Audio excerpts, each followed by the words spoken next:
and welcome back to episode 4 or part 4 of the Master Your Menstrual Cup series.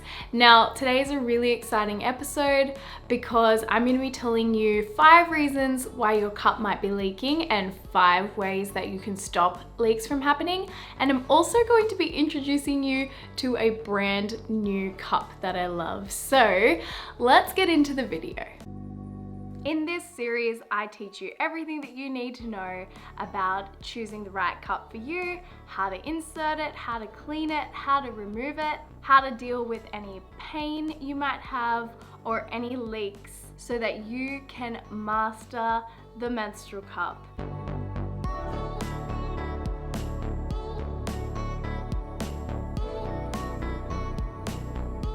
Now, to tell you those 5 reasons that your cup might be leaking today, I've got a new cup prop with me, and it is the gorgeous new Tom Organic cup. I am so excited about this. It's brand new. I love it because Tom Organic are an Aussie brand and this is Aussie made, and it's going to be available online at Tom Organic, but also for my Aussie friends in Coles and Chemist Warehouse, which makes it really easy to get your hands on the cup. You can literally just like pick up your Tom cup while you're doing your groceries, and now there's even more reasons to try out a cup because it's right there, it's easily accessible to you, you can get it as you're walking down the aisle, and so I'm really excited about that. So if you haven't tried a cup yet, all the more reason to try a cup out. So this is the gorgeous box that it comes in, and on the box you'll be able to see the information like there's the size regular and there's the size super. The regular holds 2 tampons worth and the super holds 3 tampons worth. Now once you open the box, once you're inside, you'll actually realize that you also get this amazing little cup sterilizer case. Now this cup sterilizer case is really cool because you can open it up, you can pop your cup in there, close it. Well, actually before you close it, you can put some water in it and then pop that in the microwave, and that can be an easy on-the-go way to sterilize your cup, or a way to sterilize it at home where you don't have to be using your kitchen utensils. Maybe you live with roommates and they're not quite comfortable with you using their kitchen utensils to sanitize your cup, like your whisk and your saucepans, or maybe you don't own a cup steamer or a cup sterilizer. And so this is a cool little way that you can sterilize your cup. You just put some water in it, pop it in the microwave, then once it's cooled, you can pop it open and then your cup is sterilized. Now you only need to do that at the end of your cycle. You don't have to do it after every single day. And if you're not someone who's super comfortable with the microwave or you don't own a microwave, then you can always steam your cup or boil your cup the same way you usually would with a cup by putting this on the stove and boiling it for 3 to 5 minutes, or you can use a cup steamer if you have one. Now this case is made from recyclable plastic, which is really cool. It's not meant for long-term storage, so you can store your cup in this case if you're like taking it in your handbag for that day or just like for a couple of hours. But if you want to store your cup throughout the month until your next cycle, then you don't store it in this case. The cup actually comes with a beautiful little canvas bag. So you would pop the cup in the bag while you store it for your next period. And that's just much more breathable and a better way to store your cup. So with the Tom cup, you can wear it for up to 8 hours before you have to change it. And that's the maximum amount of time according to the Therapeutic Goods Administration, which is the authority body here in Australia. That's the maximum amount of time that cups can legally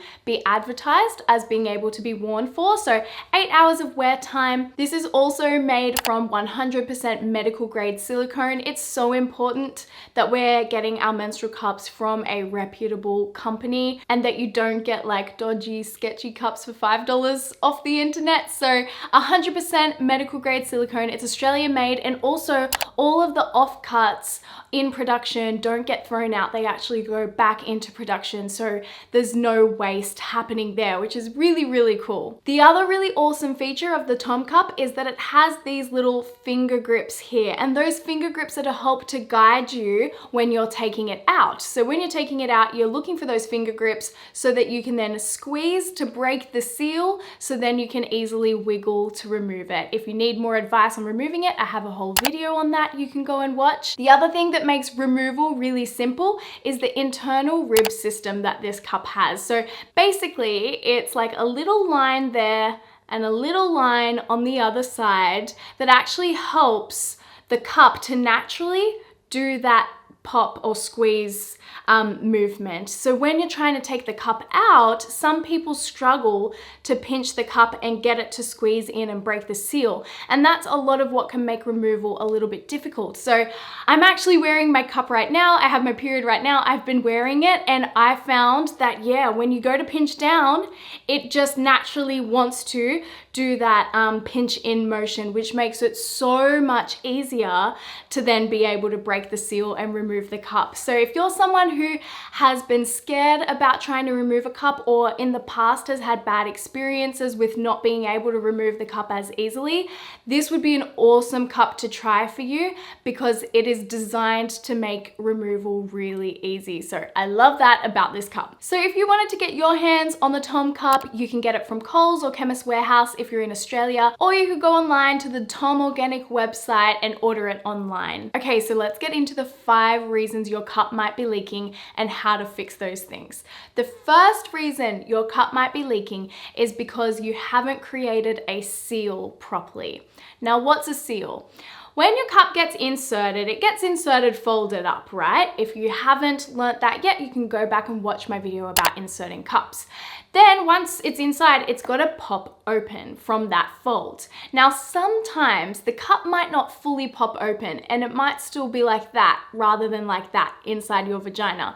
So what needs to happen is it fully pops open, and that's going to ensure that there's no little grooves there that the blood can leak through so that you don't get any leaks. So a couple of things you can do to fix leaks that might be caused by the cup not being fully popped open. The first thing, swirl your finger around the rim of the cup and try and get as far up with your finger as you possibly can. Swirl it around, and you're feeling for any grooves or divots to indicate that the cup might still be not fully popped open. If you find that the gold cup's not fully popped open, maybe you can feel it there, then what you need to do is start to push your finger away from the cup and kind of try and push the wall of your vagina away from the cup to give the cup more room to pop open. Do that a couple of times, push your finger away from the cup, and as you're doing that, the cup should be able to pop open. If that's really not working, then you might need to try removing it and reinserting it. If you're finding that your cup still isn't fully popping open, what you might be able to do is try a different fold. So in my experience, the punch down fold, which is where you get your finger, you punch down, and then the top of it looks like that, the insertion point. A lot of people like that punch down fold. However, in my experience, the punch down fold wasn't opening back up very easily for me once it was inside me. So instead of doing the punch down fold, I did the 7 fold, which is when you squeeze it flat and then you fold that down so it's in a 7 shape.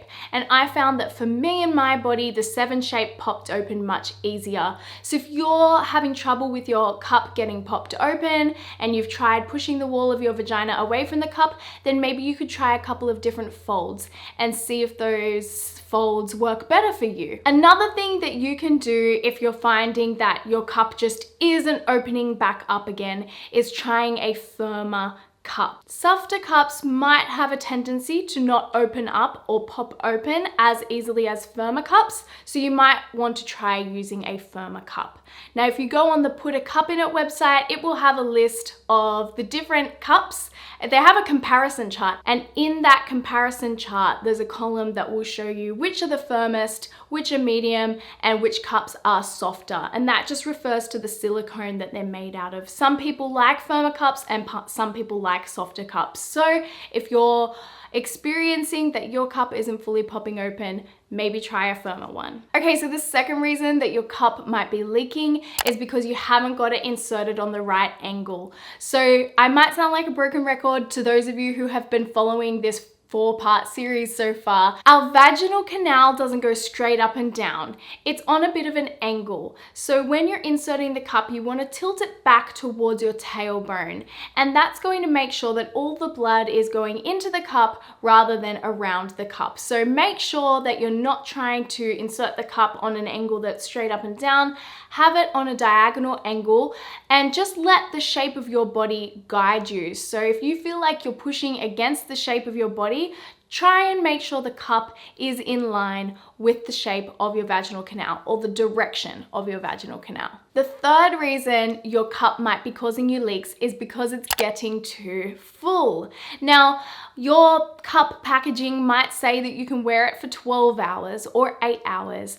But if you've got a really heavy period and it's your first day, and you know that typically on the first day of your period, you have to go through 5 tampons in a day, well, the capacity of a cup is really only 3 to 4 tampons. So if you know that you need to typically use 5 tampons, then you're not going to be able to go the whole day without changing the cup. And even if the packaging of the cup says you can wear it for 12 hours, doesn't mean you can wear it for 12 hours. And that's because everyone's different and everyone's period is different, and that's okay. Wearing a cup and having a period is such an individual thing. So if this gets too full, the weight from your blood might cause that seal to break earlier, making the cup move down in your vaginal canal or causing some leaks. So this actually shouldn't get full to the brim. I have never had my cup full up to the brim. It's not designed to fill up. My cup really only fills up halfway. So what you want to do if you've got a heavy flow is make sure you're changing it more regularly. That might be every 4 hours for you. That might be every 8 hours for you. Figure out how many hours you can go before it gets too full and too heavy and then causes leaks. The fourth reason that your cup might be leaking is because your cervix might be outside the cup rather than inside the cup. So what is our cervix? Our cervix is what I like to call the gateway or the doorway into our uterus. In this picture here, you can see we have our vaginal canal, we have our uterus up the top here, and the cervix separates the vaginal canal from the uterus. That cervix is where our blood leaves the uterus via the cervix. So it's kind of like you had a water bottle and that cervix is your water bottle. That's where the water's coming out of, or that's where the blood's coming out of. So if your cervix was sitting outside your cup, then your blood's just going to be pouring down the side of your cup and come out and leak everywhere. So we want to make sure the cervix, if my finger was the cervix, it's sitting inside the cup rather than outside the cup. Now, how do we fix this leak, or how do we fix this problem? We need to actually know where our cervix is. So on a day when you're not bleeding, what you can do is try and locate your cervix. How you can do that is inserting one finger into the vagina, whichever finger you might like to use, maybe the middle finger because it's a little bit longer, and feel around for your cervix. It kind of feels like the tip of your nose. It's like a little bit soft like the tip of your nose, and you're feeling around for it. Now, some people's cervix might sit off to the side. Some people's cervix might sit nicely in the middle, but that isn't everyone. And if your cervix sits a little bit off to the left or to the right, then you can be mindful of that when you go to insert your cup the next time. You can go, okay, my cervix sits a little bit off to this side, so I'll just make sure that when I'm, feeling around the rim of my cup, because remember, we've always got to swirl around the outside to make sure that the cup's fully popped open. When you're doing that swirl check, you can check if your cervix is inside or outside the cup. I swirl my finger around and imagine my thumb's my cervix. I might go, oh, I can feel my cervix there. My cervix is outside my cup. And then I might need to squeeze the cup, wiggle it down a bit, or I might need to take it out or insert it. Or I can do a little reposition of the cup just with my finger, trying to, if my thumb is my cervix, I might be able to like reposition my cup like that, re-angle it, and that's one reason why the angle of your cup is so important as well. So make sure your cervix is inside rather than outside the cup, because that is one of the biggest reasons you will get a leak. Now, the fifth reason that you might be experiencing leaks is actually not a leak of your cup at all. Let me explain what I mean. You might experience a little bit of blood, like staining your underwear or coming out, but it's only a little bit. It's not a lot. It's not like your cup is like overflowing and it's a lot of blood. It's only a little bit, but it's annoying and it makes you think, oh, am I leaking? What can happen is that the blood that is lining the walls of our vagina is actually sitting around the cup, right? So the cervix is inside, kind of squirting the new blood into the cup, but you still might have some menstrual blood around the walls of your vagina that can slowly start to make its way down and out. And that's fine. That's not a problem, but it does become a problem if you're wearing white underwear and then you get a little stain that you're not happy with. Or if it's causing you the mental worry of like, oh, there's a little bit of blood. What if there's more coming? What if it's not inserted properly? So 2 ways to kind of fix that. One is you could wear a liner or wear black underwear if you know you're getting a lot of that excess blood residue come out of your vagina. It's not a leak, it's just the blood that's left there. So wear a liner or wear black underwear if you know that that's going to happen to you from your experience. The second way you can minimize those kinds of leaks that aren't actually leaks of the cup, but it's just that excess blood that's around, what you can do is actually insert your cup before your period even starts. So for me, because I track my period and I know pretty much exactly to the day what day my period's going to come, and based off signs and symptoms the day before my period as well, I can know, okay, my period's gonna come. So what I can do is put my cup in a couple of hours before I know my period's gonna come. What that will do is, instead of the first hour where you have your period but you haven't realized yet, instead of the first hour of blood kind of lining the walls of your vagina and getting stuck there and then it's going to come out later, all of the blood goes into the cup and nothing gets left in the vaginal canal to then have to come out later. So that's a little tip, a little trick you can do to minimize that excess blood coming out and causing stains or frustration or fear that you're going to leak some more. Okay, that is the end of all of my 5 tips and tricks for minimizing leaks. If there's anything I missed, please leave them below. In all of these videos, you know, I've only got a limited time frame that I can talk in, even though I talk a lot anyway, but I can't possibly go through everything in these videos. So please leave your experiences with leaks below if you feel like it will help other people who might be trying to troubleshoot and fix the same kinds of problems. I'd love to know